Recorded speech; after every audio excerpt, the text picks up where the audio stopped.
The Minnesota Timberwolves get a 117-93 victory over the Golden State Warriors, of course, without Steph Curry. The question here is, did Steve Kerr cost the Golden State Warriors the game? We're going to talk about it all and more right after this.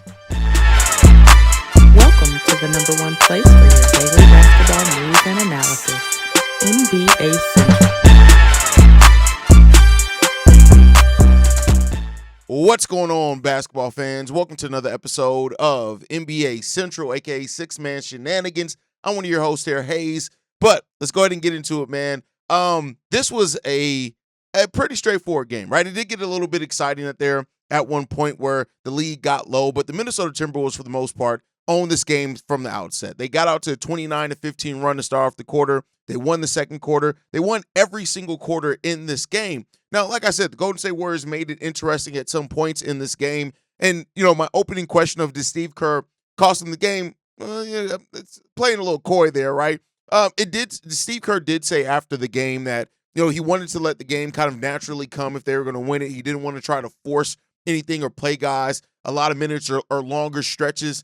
And, that's, of course, drawn some criticism from some Golden State Warriors fans on if Steve Kerr should have been more aggressive about going out there and maybe playing your guys harder, things like that. But I think this is a game where you really saw that the momentum was kind of always in the Minnesota Timberwolves' hand, even when the Warriors did go. For example, they went on a 9-2 run to get the lead down. They were down by a few at that point in time, right? But it just never really seemed like the Warriors are really in a place to be able to win this game when it mattered the most. So I wouldn't say Steve Kerr cost this team the game at all. I think when you look at it, it really just came down to the Golden State Warriors did not shoot the ball well today. They shot 44% from the field and 28% from three. It's hard to win anything when you shoot like that, especially when the Minnesota Timberwolves are shooting 50% from the field overall and 43% from three. It's just difficult with that one. You did get to see Jonathan Kuminga in this game, who had an absolutely crazy highlight reel dunk. He goes 8 of 11 from the field, 5 rebounds, 1 assist, 18 points. He's actually the leading scorer in the game. In this game, Jimmy Butler only 17, Buddy Hield only 15 points in this game, 11 from Pods. Somebody put an APB out for Pod Jaminski, because what the hell is he doing, bro? I like, and don't get me wrong, like I said before, it's not like he averaged a crazy amount of points during the regular season, but he just kind of looks lost out there sometimes. He shot the ball decently, 4 from 9 from the field, 11 points. You also got Trace Jackson Davis with 15 points off the bench as well. But, when you're two of your leading scorers coming off the bench for you in a game where you lose by double digits, like it's difficult to win those type of games, man. They lost this game by almost 30 points. Like it's difficult, right?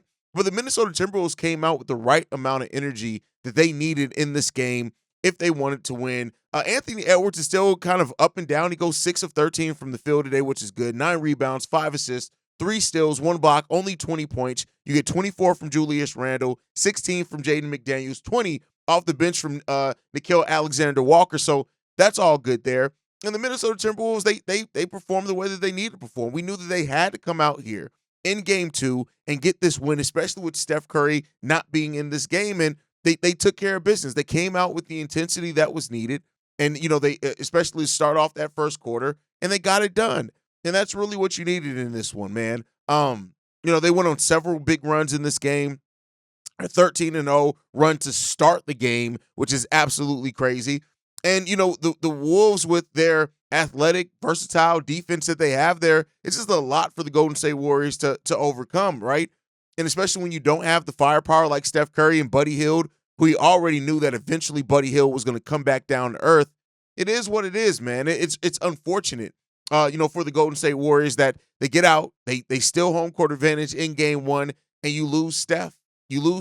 And at this point now, this is it's going to be interesting to watch how the rest of the series goes, especially with Steph. We did get some comments from Steph, around the game as well. But, Anthony Edwards had a scary moment in this game also, right? He returned in this game in the second half after going down. It was a lot, man. And Anthony Edwards midway through the second quarter, when they were up by double digits, but he drove to the basket and he went down. He landed awkwardly, and suffered what was a leg injury. But doesn't seem like it's anything, especially since they let him come back into the game. But that, of course, was a scary moment. I'm sure every Minnesota Timberwolves fan everywhere kind of breathed a little bit hard in that one, right? But like I said, this game wasn't, of course, as interesting as some other nights because the Minnesota Timberwolves just kind of owned this throughout the onset.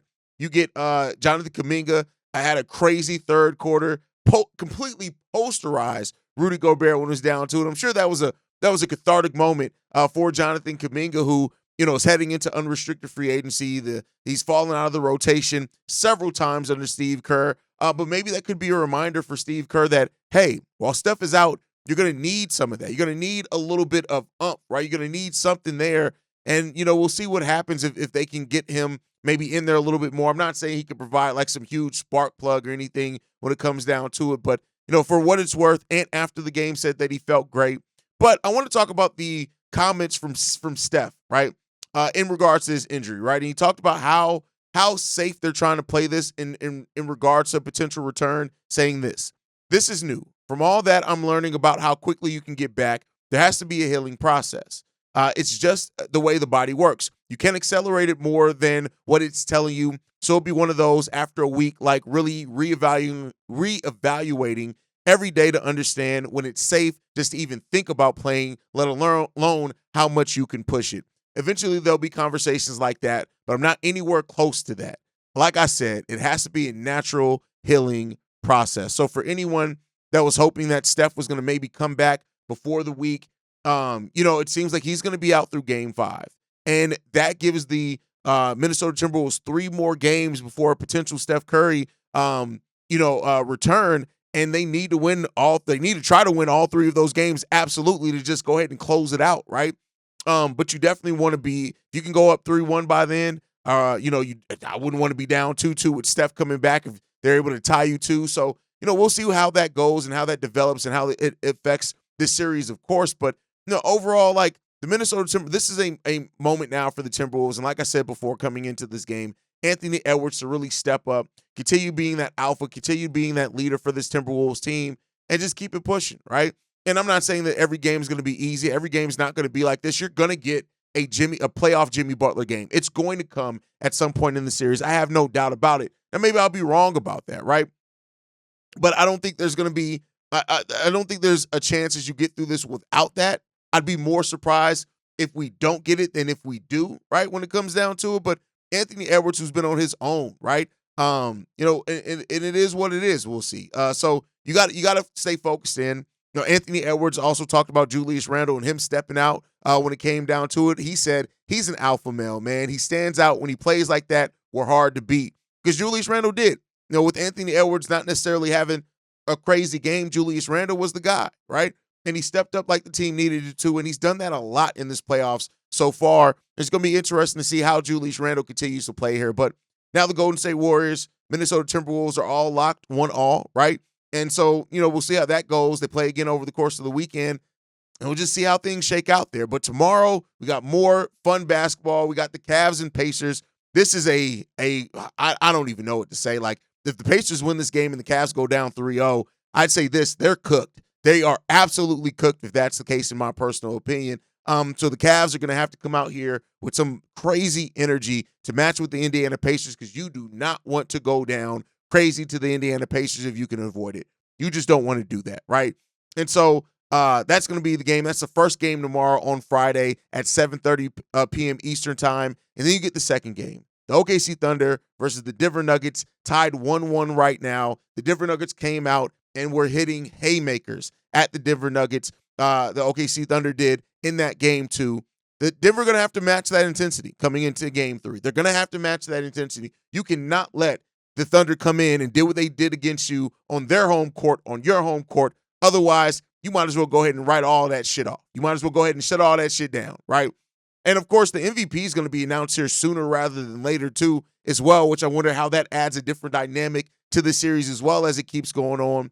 But I think overall, man, this playoffs has still been really fun. Tomorrow's going to be a fun night of basketball. We're to just have one game today, but we got 2 games each of the next 2 nights, and the schedule starts kind of catching up with itself as well. And then at that point, we're just looking to finish things out, man. So All these series are all really interesting up until this point, even the ones that are down 0-2, 2-0, however you want to look at it. Boston and Cleveland, they really got to get their shit together because they're letting their fan base down quite a bit. But we'll continue to talk about these things and more. Make sure you guys are following us at NBA Central Pod. You can send us any feedback, questions, comments, concerns, NBA Central Show at gmail.com. And then lastly, if you want to leave a text message and or voicemail for the mailbag, the number to do so, 773-270-2799. We're the number one spot for everything basketball related. That's thanks to you, lovely and beautiful people. And like I like to end every episode on, I'll see you guys the next time I feel like making a video.